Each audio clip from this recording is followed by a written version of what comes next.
This is the Global Gambit. Thanks and welcome back, everybody. My name is Piotr, and this is the Global Gambit. And this time, the Gambit is going sort of all over the place because my guest today is Frank Giustra, who someone I actually had the pleasure of meeting. Well, we were talking about it just before we went on air, but 16 years ago, as a little kid, although I probably haven't matured much since. So anyway, Frank Giustra is someone who you may have heard referenced in reference to Crisis Group, because he's the co-chair, and he's also the founder of Accesso. Remind me how to pronounce it, Frank. Your main area of focus, your business. What's the company called? Oh, Fiore Financial. Fiore Financial. There you go, everyone. So follow Frank for that information, not me, because I can't even pronounce the name.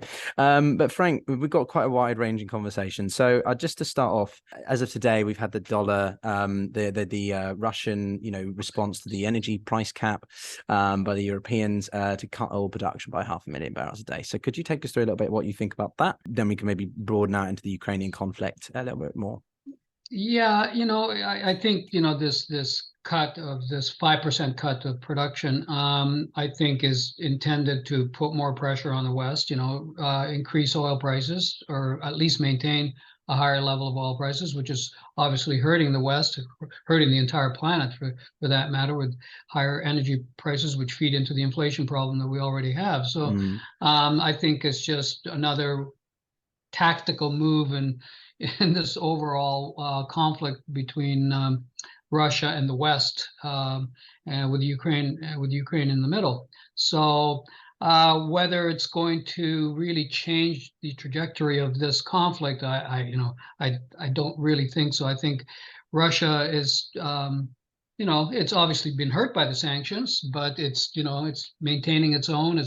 Hasn't collapsed. There's still the war is still somewhat popular throughout Russia, and so I don't know, all of these moves, these incremental moves by the West and by Russia over this conflict will continue until one side or the other determines that they've accomplished as much as they're going to accomplish on the battlefield, and only then will they be ready for some form of peace talks. And at this point in time, that's just not happening. Now, both sides think they have still gains to be made on the battlefield, and I suspect this is going to go on a lot longer.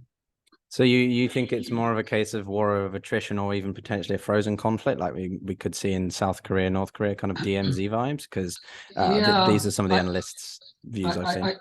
I hope not. I hope that at the most it's just a war of attrition, that at some point either side, both sides, will get tired of and will want to engage in some form of peace negotiations, because at the end of the day, these things never benefit anyone.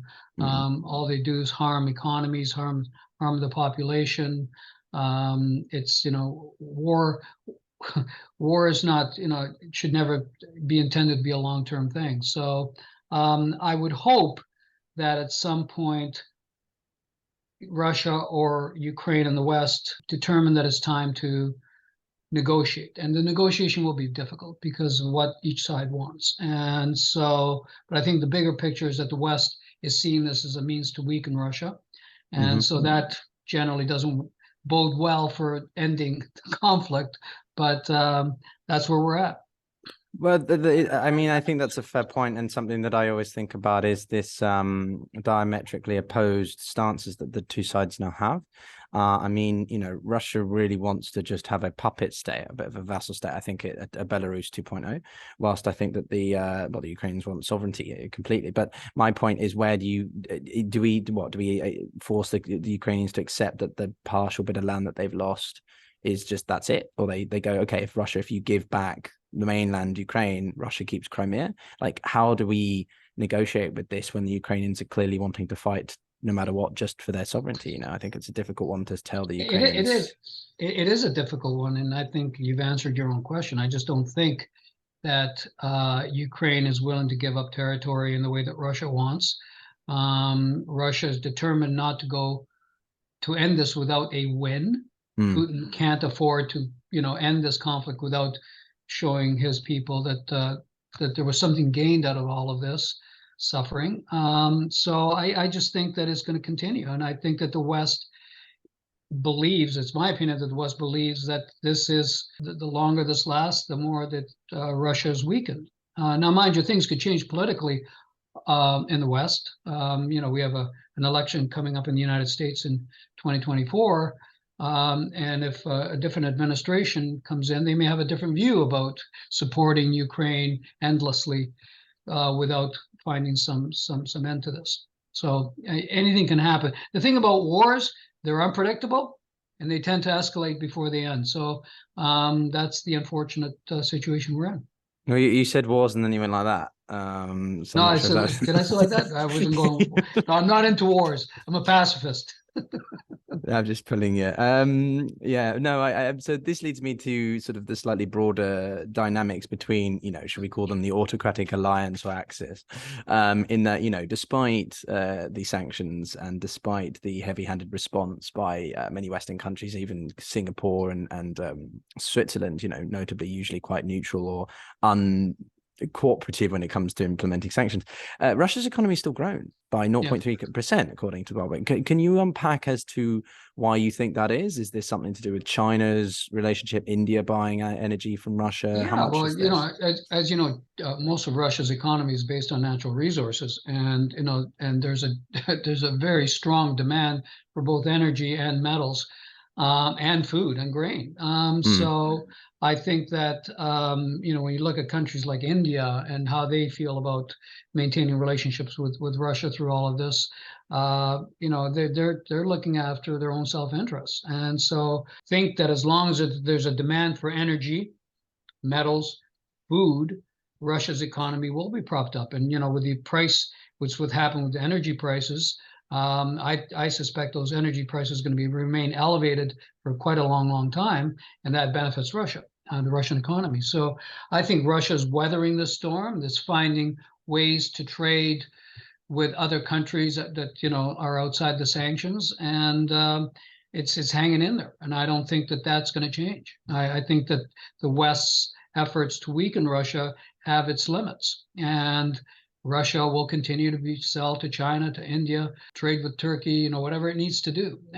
So yeah, I don't think that that the economy is in any danger of completely collapsing, which was, I think, what the West hoped with all of these sanctions. Well, I think it's illustrated that the sanctions against like Iran, right? It's difficult to take down a country like Iran, which is quite well positioned. But then you try and do that with Russia, it's tough. And I think one of the things I'm curious about that then from the Western lens is, what does this mean for sanctions? Can you see this maybe being a bit of a reevaluation of their overextension, because they are overutilized, like so much the reliance on them? Yeah, and do they, when you look at the history of the effects of sanctions over the years, they tend to do two things. They embolden the incumbent governments to be more repressive, and to blame foreign powers for the ills of the population, and they usually only hurt the population. Look at the sanctions against Venezuela. I mean, that's a prime example of how sanctions, mind you, along with mismanagement of the economy by Maduro's government, but still, sanctions should be limited, very targeted. When you enact complete sanctions and you use them all the time, they kind of lose their effect, in my opinion. And that's been proven over the years that sanctions don't always work, and sometimes they actually work against your interests, against the interests of the countries that are imposing the sanctions.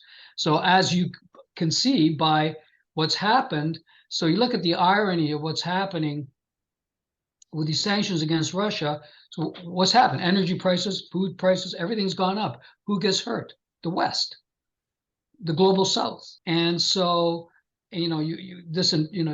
the inflationary pressures caused by the Ukraine war, I mean, that added a lot to the inflation numbers. So I think that something's backfired. And then you get these kind of crazy scenarios where Russia sells its oil to Saudi Arabia, who in turn sells it to the West. I mean, you get that sort of craziness happening. And on the other one that I wrote about recently was, with the net zero policy that Europe have been following for many years, and its reliance on Russian natural gas, not developing its own supplies domestically and from other countries, relying completely on Russia.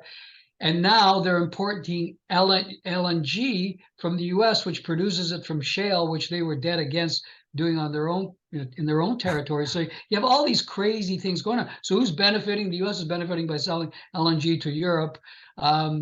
It's uncertain who blew up that Nord Stream 2 pipeline, although people are a suspect that it might have been the U.S. Wow. It's hard to tell. But anyway, so I think that these sanctions also had unintended consequences, and that's one of the things that you're seeing with the costs, with inflation, worldwide inflation. So a lot, I think, very pertinent, and I think the best case or study of when sanctions have worked is the apartheid government in South Africa, right? They were used over a long time, and it did ultimately result in the regime change or the intended consequences eventually.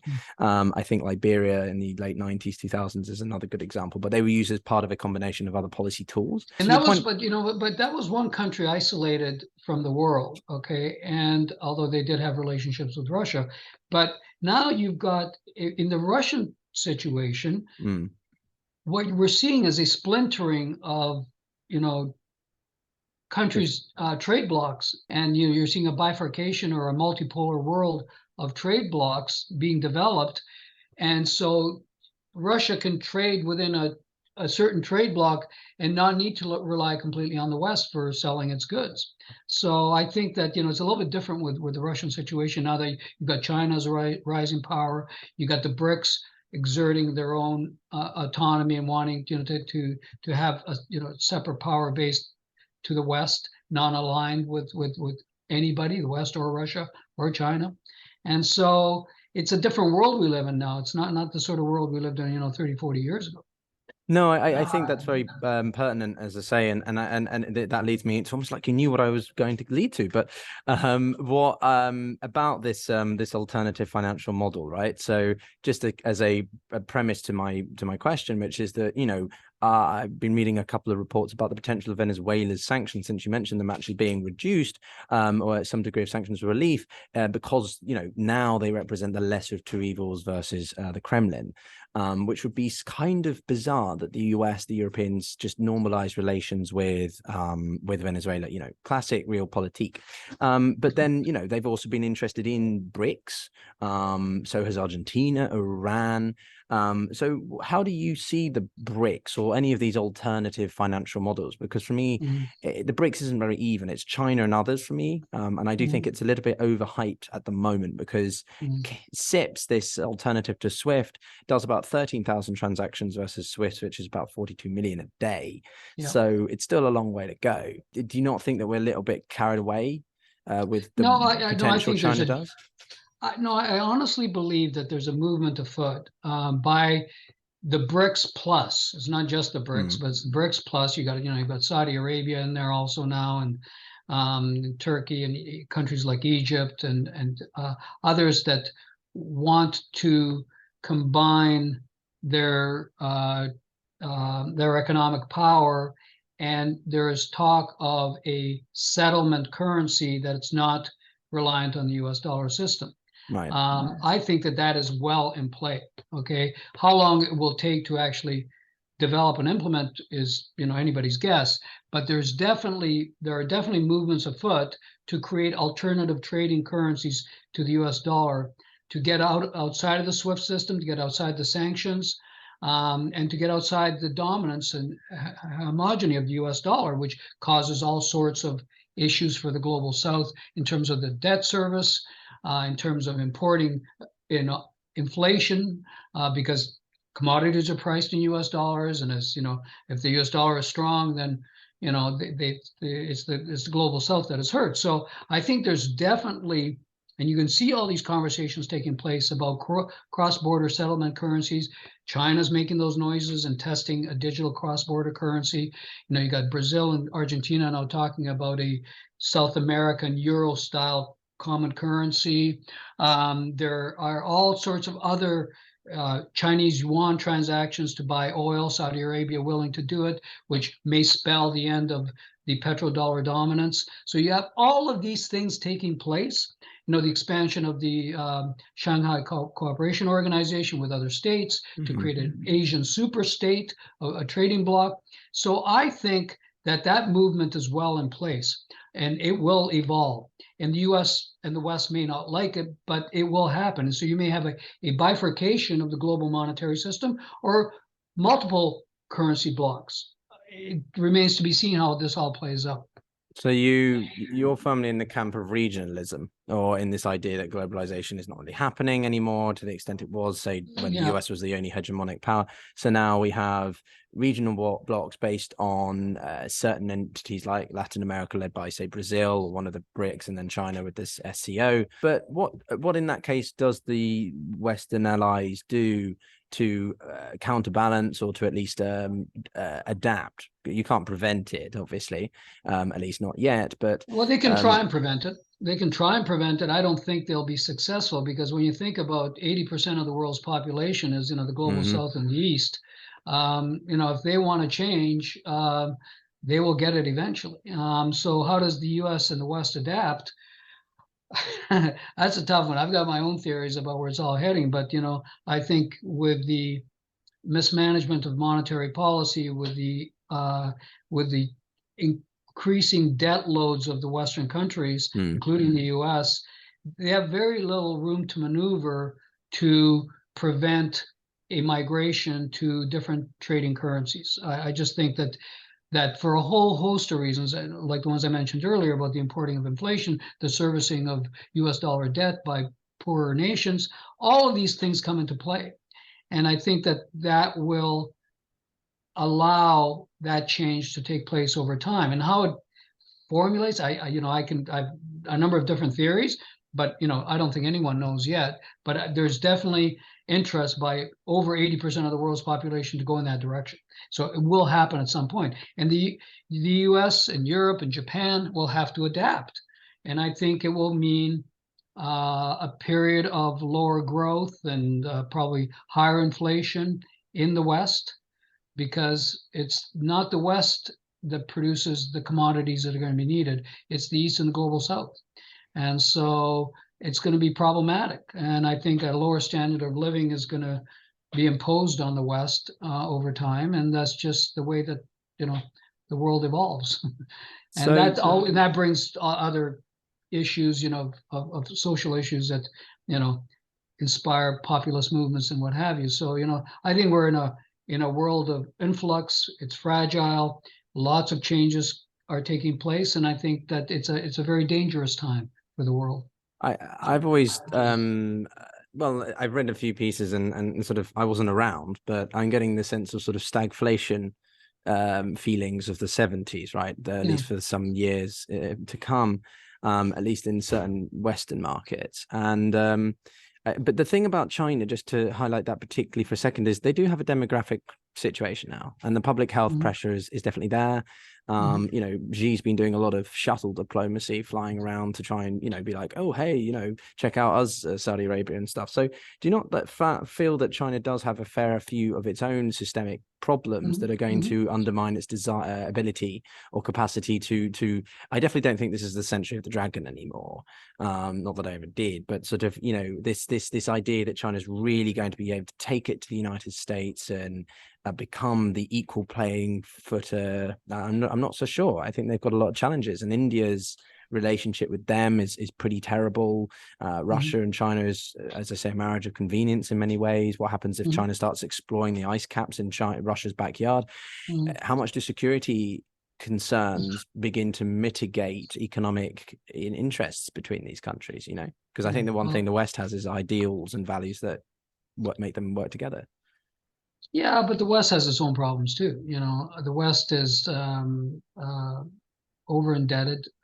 It's had a disastrous monetary policy that you can't unwind. And I've been saying this for the last 13 years, that it will be impossible to unwind the damage that they did by expanding the central bank balance sheets. You can't unwind, especially when debt has doubled over the last decade globally. So everybody's got problems. But I think you're going to see, you're going to continue to see these loosely aligned relationships emerge around the world, and that the U.S. global homogeny that was envisioned back in the early 90s it's over. And so how it all plays out, you threw out so many possibilities in your lead up to this question, and and there's probably dozens you've left out because no one has a crystal ball. And the thing that I've always learned about geopolitics and history is that so many things are unpredictable, and so many things can happen that have knock-on effects that create all sorts of other social and geopolitical issues. So I don't know. I just see this sort of split taking place. The type of global system that we thought we were getting accustomed to is over. I think it's over. And the U.S. does not have the economic might and latitude to. It still has the military might and latitude to enforce its views on the world, but it's definitely weakening. And China is rising. Its military might is rising, and then you have all these other issues around the world with Russia, Iran. Those are both issues that are not going to go away anytime soon. So I don't know. I still think that it's a time. It's a dangerous time, because if you think throughout history, when is the last time that a power shift has taken place from one global economic and military power to another without a conflict? Last time was the UK to the US, and that happened peacefully. But if you look throughout history, it usually doesn't happen peacefully, and that's what worries me the most is global conflict over the shifting of power from one region to another. Well, I've hosted many a conversation with people about Taiwan and the South China Sea, because I feel that that's the most likely area for a potential hot war. I don't want to go into that because that's not really what we want to talk about, I think. But I think your point about the economic forecasting for the future is particularly, like, for me, right, as a young person who's trying to establish and get started in certain ways. We've had a tough time with COVID. We've had a decade of austerity in some places. I mean, the UK, wonderful joy of added Brexit, only advanced economy set to decline this year, or contract rather. There's a lot of problems for young people trying to, well, establish themselves. Cost of living is just ridiculous. How do you recommend people to sort of, adjust to this on a more sort of individual basis? Because it's, which countries can you see being appealing in the future, next short to medium term? Some people have posited Turkey or Azerbaijan, because whilst it's relatively not great economically, they're still doing better than many other countries. Saudi Arabia. Just curious for your thoughts on that. From what perspective, though? I think, I don't know. I think that that's an impossible question to answer. I just think that you have countries like Saudi Arabia that are now opening their doors to foreign investment and courting the global money to come its way, with some progressive movement in society. So that's happening, and Saudi Arabia certainly has the muscle to continue to do that, financial muscle. That's a lot of corporations and are looking to Saudi Arabia for both investment and to invest in. So that might be interesting. I live in Canada. I think Canada is a great place. We have still a fan of Trudeau then? No, it's not about being a fan of anybody. Listen, I'm apolitical when it comes to Canadian politics. But I believe that we live in a just country that still, has good morals. fairly quiet approach to exerting its power, and where people live in reasonable harmony, which is very different to what's happening in south of the border here. So I think that and Canada is a very, very large country with a very, very small population. So that always helps too. It's easier to manage a smaller population, as you see in the Scandinavian countries, than it is in larger populations. So I think, I don't know, as far as investing, I playing it very defensively right now. Like, I just think that there's so much uncertainty that I look at, where people should put their investments these days. And it's, cash is important, gold is important, because you don't know what's going to happen. Gold at least keeps a store of value.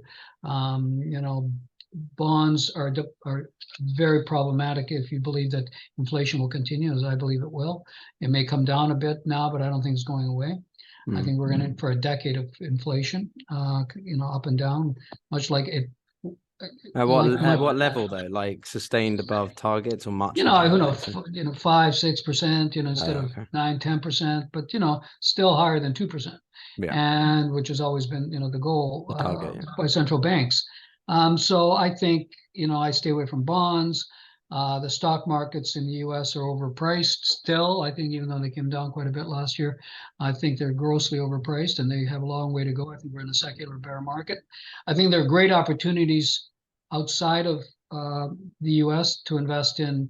I believe that we're going to be in a decade of where commodities are going to be very popular, needed, and there's going to be a shortage of commodities, and that's going to be made more problematic because of how trade has, basically it's less trading's taking place. You're going to have supply chain issues with commodities, and commodities will be used as something that is critical for economies, and a lot of economies will come together to hoard the commodities that they need, so there'll be less trade. So that means the price of commodities will go up. So I think investing in the global miners, that pay amazing dividends, and I think we'll have great cash flow for the next few years.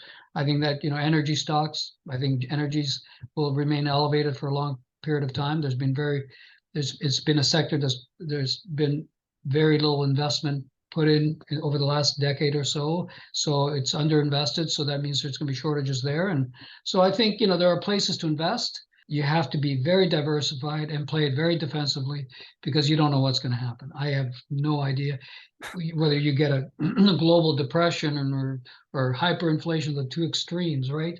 Or some stuff in the middle. You just don't know. And so I think because of all the uncertainty, you just got to stay defensive and diversified. So I think that's wise for one, but I got a last couple of questions that I'm curious for your take on. One is this growing, area of climate risk, transnational issues, and ESG principles, and this sort of thing that we're seeing increasingly driven. So you mentioned energy, but what about the component of ESG? And then I've got a final question on crypto, because I know how much you love that. Well, I think ESG was heavily hyped everywhere. And I think the reality that are now coming to light because of the Ukraine war are getting people to rethink how dedicated they are to ESG and what might be more important in the short term might be securing energy supplies from wherever they come, including coal. So I think the climate change problem is not going away, but I think you still have to continuously invest in renewables. I think, and I wrote an article on this about the European energy crisis a few months back. And my conclusion was that Europe needs to continue to focus on building its renewables, wind and solar and what have you, and hydrogen and other things.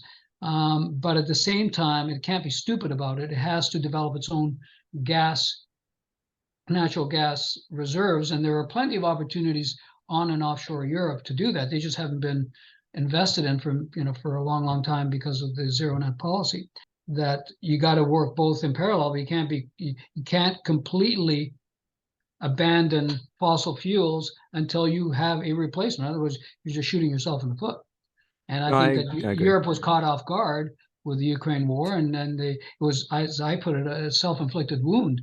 They should have seen this coming, 10 years ago, and they didn't prepare for it. Well, the over-dependency of Germany on Russian gas. Exactly. That was my main point. Your main point, yeah. I mean, even the Greek-Turkish tensions in the East Med are having impacts on the potential access to the reserves down there, I think. And I mean, just this whole, Sergei's probably mentioned it to you in the past, but this sort of instilled fear in certain parts of the West about the use of nuclear when it's such an important component to any transition. I don't know. And I agree. I think nuclear is also as we're working towards other renewables like wind and solar, and hopefully someday fusion. As we work towards those things, nuclear fission still plays a role and should play a role. And I think that look at France. I mean, France is 75% of their energy needs come from nuclear. I mean, and they've done it quite successfully. So I think that nuclear does play a role. For sure. Last question then, Frank, is as I said, I'm just curious. We had in late last year this scandal with FTX, SBF. Not going to go into those details, but more broadly, central bank digital currencies. We've seen just the role of crypto really gain traction because of the pandemic and other things. And I know you firmly, as you mentioned, are old school or in the area of gold, and you remain heavily, like Sergey and others, skeptical of crypto. Why is that? Do you see it having any potential at all with these CBDCs, or is it all just hot air like the Chinese balloon and we should move on? Well, the first thing you have to do is differentiate between two things, okay? Because they're very different things with different agendas. There's crypto over here, which was designed to be a decentralized way of monetary system, tokens. And then you got central bank digital currencies. They're very different things, and I think what I've said all along, and I said it a couple of years ago in a debate on Bitcoin specifically, that as all governments, there's probably 114 countries right now developing their own central bank digital currencies in some form or another, exploring, developing, what have you, including the US, okay? I firmly believe that those will eventually be implemented by the world at large.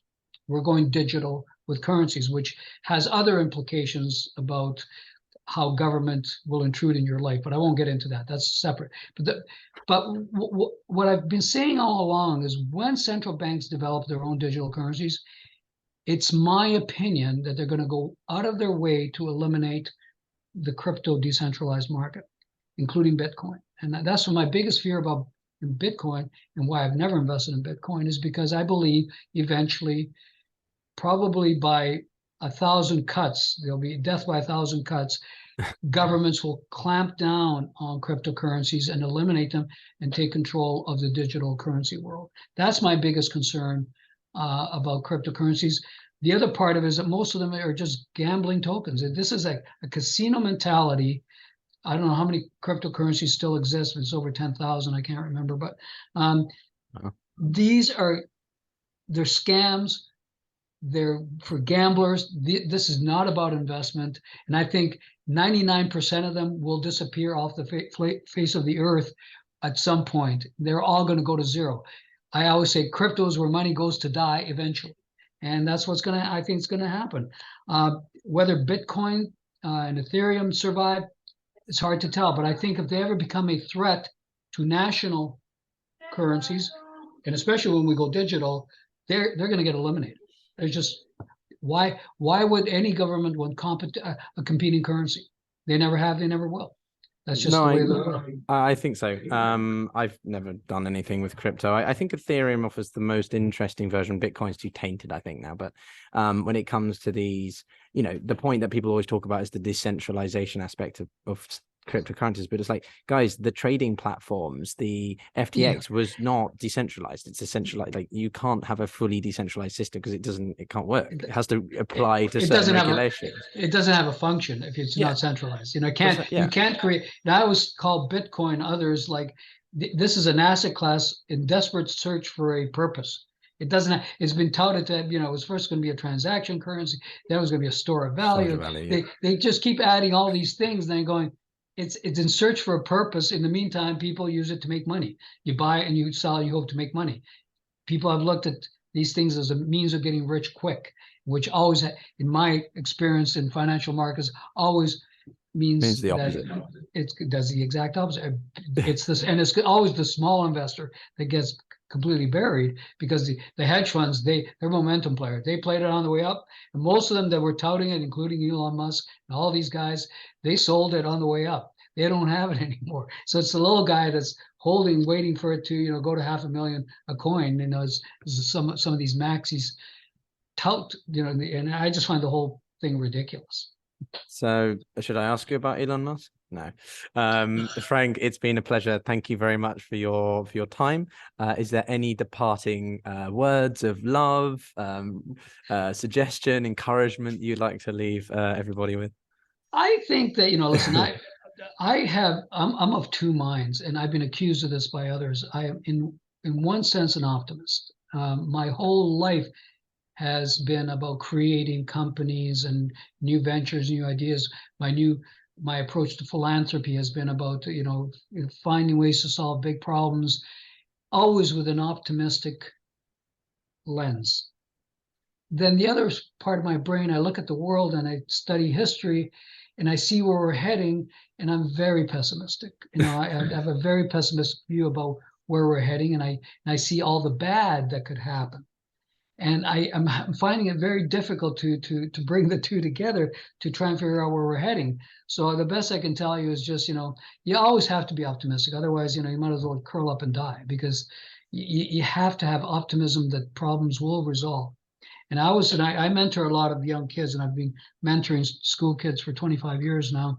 And I always say to them, when people tell you you're living in a world that's, that's problematic, that's, that why bring a child into the world today and all these things because it's so bad, think about your parents. So I think about my parents, and I think about their parents. Each of them saw the world the same way. You think my parents grew up in the Depression and World War II. And, talk about bad, so, and we continue as a species to move forward, and technology advances, and medicine, and all these things are getting better. But I worry that we're ending up that we're heading towards a world where you have the haves and the have-nots, and that problem is going to continue because of AI, automation, AI, all of the things that are taking place are going to create social issues that we still have to figure out. How do we live in a world of 8 billion people where everything's automated or run with AI? What happens to jobs? And I just don't know what the answer to that is yet. But I'm sure that humanity's gone through different cycles of having these kind of problems, and we always seem to come through. So, you got to keep your chin up and just hope for the best. Doing that, it might not work with my speaker at the moment, but I appreciate that. You've just opened a can of worms with AI now, which I want to talk about, but so thanks for doing that. But no, it's been a pleasure. Frank Giustra, everyone. If you enjoyed the video, then please subscribe, hit the like button, share your comments if you disagree or agree with Frank, and well, how could you disagree, to be honest? And see you in the next episode. Take care, everyone. You were listening to The Global Gambit. We hope you enjoyed this episode. If you did, subscribe and leave us a review. Want to support us further? Do so by becoming a Patreon at patreon.com/theglobalgambit, where you can get additional perks and even be featured in upcoming episodes.